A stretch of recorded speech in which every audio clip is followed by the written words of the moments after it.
নমস্কার বন্ধুরা, বাংলার খবরে আপনাদের স্বাগতম। বন্ধুরা, আজ যেই প্রতিবেদনটি আমি আপনাদের সামনে রাখতে চলেছি সেটি হলো আরামবাগ লোকসভা কেন্দ্র। আরামবাগ লোকসভা কেন্দ্র এবং কৃষ্ণনগর লোকসভা কেন্দ্র এবার কেন্দ্রীয় বিজেপি নেতৃত্ব, বিশেষ করে প্রধানমন্ত্রী পাখির চোখ করে রেখেছেন এই দুটি লোকসভা কেন্দ্র দখল করার জন্য। তাই ইতিমধ্যে আমরা আরামবাগ এবং কৃষ্ণনগরে দুটি জনসভা দেখতে পেয়েছি মাননীয় প্রধানমন্ত্রীর। এই আরামবাগ লোকসভা কেন্দ্রটি মূলত হুগলি জেলা অবস্থিত এবং এই আরামবাগ লোকসভা কেন্দ্রের আন্ডারে যে একটি বিধানসভা কেন্দ্র আছে চন্দ্রকোনা, সেটি পশ্চিম মেদিনীপুরে অবস্থিত। বেশিরভাগ পার্সেন্টেজই হুগলি জেলায় অবস্থিত এবং আরামবাগ লোকসভা কেন্দ্রটি এক তফসিল জাতিদের জন্য সংরক্ষিত এবং 2009 সালে এই লোকসভা কেন্দ্রটি তৈরি করা হয়। যদিও এই লোকসভা কেন্দ্রটি আগে ছিল ঘাটাল লোকসভা কেন্দ্র আন্ডারে। প্রায় 15 থেকে 16 লক্ষ ভোটার আছে এই লোকসভা কেন্দ্রে। 2009 সালে এই লোকসভা কেন্দ্রে ভোটে জিতেছিলেন সিপিএম প্রার্থীর শক্তি মোহন মালিক এবং 2014 সালে এখানে থাবা বসায় টিএমসিপি। কারণ 2011 সালে যে রাজনৈতিক পট পরিবর্তন ঘটে পশ্চিমবঙ্গের, সিপিএমকে হাঁটিয়ে টিএমসিপি ক্ষমতা আসে, তারই ফলস্বরূপ এখানে থাবা বসায় টিএমসিপি। আমার আজ মূলত আলোচনার বিষয় হলো এই আরামবাগ লোকসভার কেন্দ্রে 2024 সালে যারা যারা প্রার্থী হয়েছেন টিএমসিপি, বিজেপি ও কংগ্রেসের, এবং কংগ্রেস ও সিপিএমের জোট প্রার্থী, তারা কতটা শক্ত জায়গায় দাঁড়িয়ে আছেন এবং কোন দল কতটা ভোট ব্যাংক টানতে পারে এবং জেতার সম্ভাবনা বেশি, এই নিয়ে মূলত আমার প্রতিবেদনের বিষয়। এবং তার সাথে কিছু থাকবে কী কী ইস্যু কাজ করবে এই লোকসভা কেন্দ্রে। আসা যাক, যেই প্রার্থীগুলো বা যে গুরুত্বপূর্ণ দলের প্রার্থীগুলো এখানে দাঁড়িয়েছেন তাদের বেসিক পরিচয়। টিএমসিপির যে প্রার্থী হয়েছেন তার নাম মিতালি বাগ। তিনি বলা যেতে পারে টিএমসিপির গুরুত্বপূর্ণ একজন সাংগঠনিক বা সক্রিয় কর্মী বা দলনেত্রী। তিনি বর্তমানে হুগলি জেলা পরিষদের সদস্য এবং খানাকুল 2 ব্লকের পঞ্চায়েত সমিতির সভানেত্রী এবং পঞ্চায়েতের সদস্য এবং খানাকুলের ব্লকের সদস্য ছিলেন দীর্ঘদিনের। মাটির দোতলা বাড়িতে থাকেন, সাদামাটা জীবন, কোনো ঝুটঝামেলা নাই। দল তাকে প্রার্থী করেছেন মিতালি বাগকে। আরেকটা গুরুত্বপূর্ণ পাঠ হলো ভূমিকন্যা এবং তার একটা স্বচ্ছ মুখ আছে এই আরামবাগ অঞ্চলে।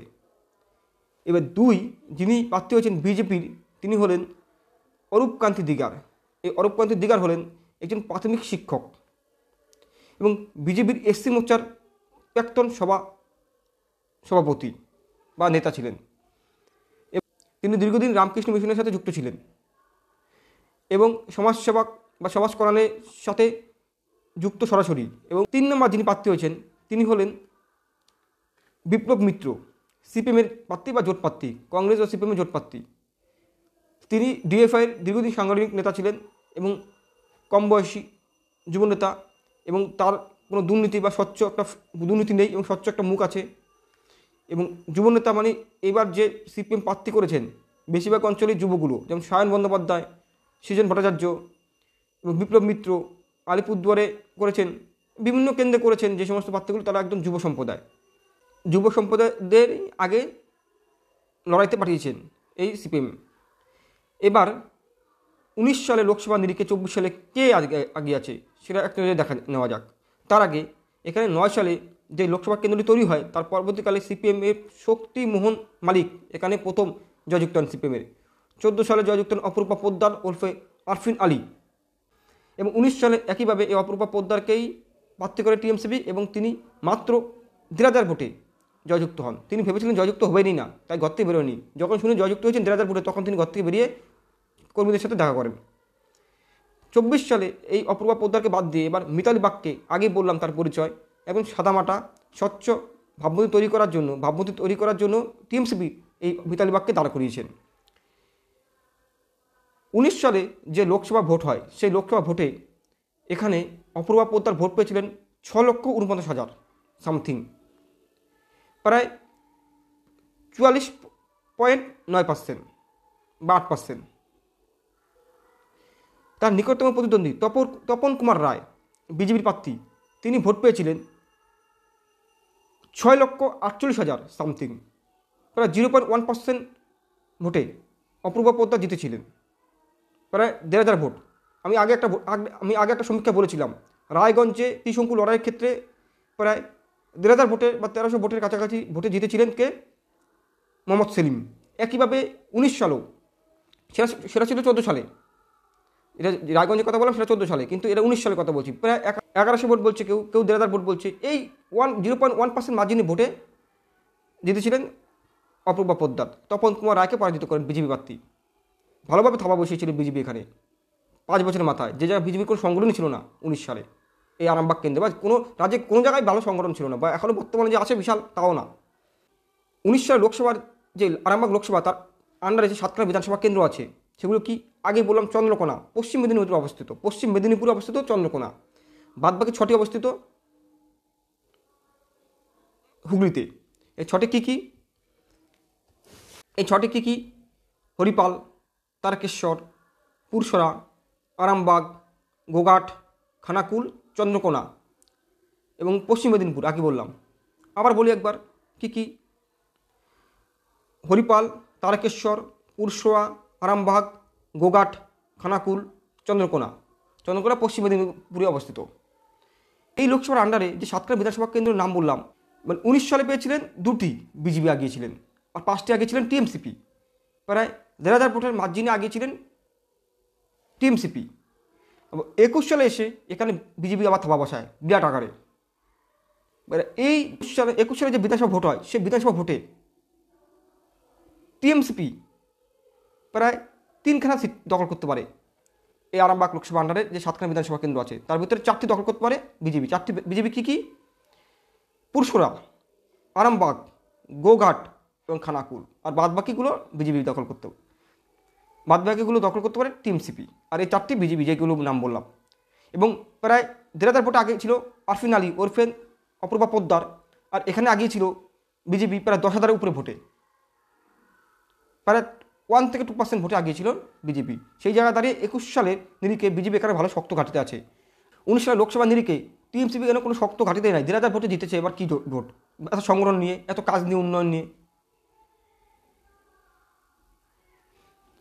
এরা 19 ও 21 সালের নিরিখে 24-এ দাঁড়িয়ে টিএমসিপি ও বিজেপি হাড্ডাহাড্ডি লড়াই হবে। এখানে আমি কংগ্রেসকে এবং সিপিএম জোট প্রার্থীকে রাখছি ধরে, কারণ তাদের লড়াই এই লোকসভাতে হবে না, কারণ 2খানা প্রার্থী লড়াইতে, 2খানা দলই, কারণ 2খানা দলই এখানে লড়াই দেবে, বিজেপি এবং টিএমসিপি।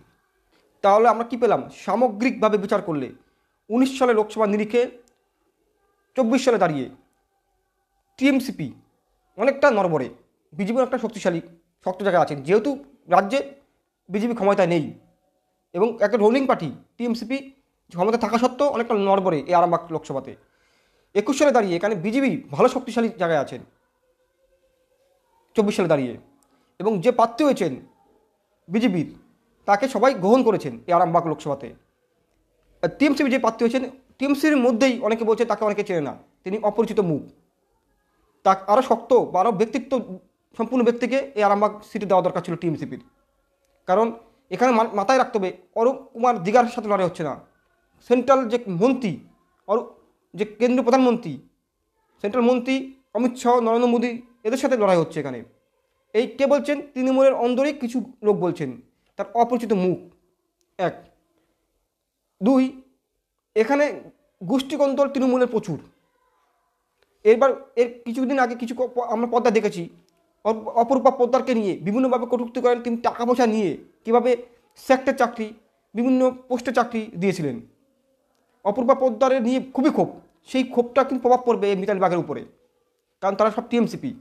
আর রাজ্য জুড়ে যে দুর্নীতিগুলো হচ্ছে, টোটাল রাজ্য জুড়ে যে দুর্নীতিগুলো, সেই দুর্নীতির প্রভাব কিছু পড়বে না আরামবাগে। 1200 টাকা, 1000 টাকায় সব হয়ে যাবে। অনেক রাজনৈতিক বিশ্লেষক এইটা মনে করেন না।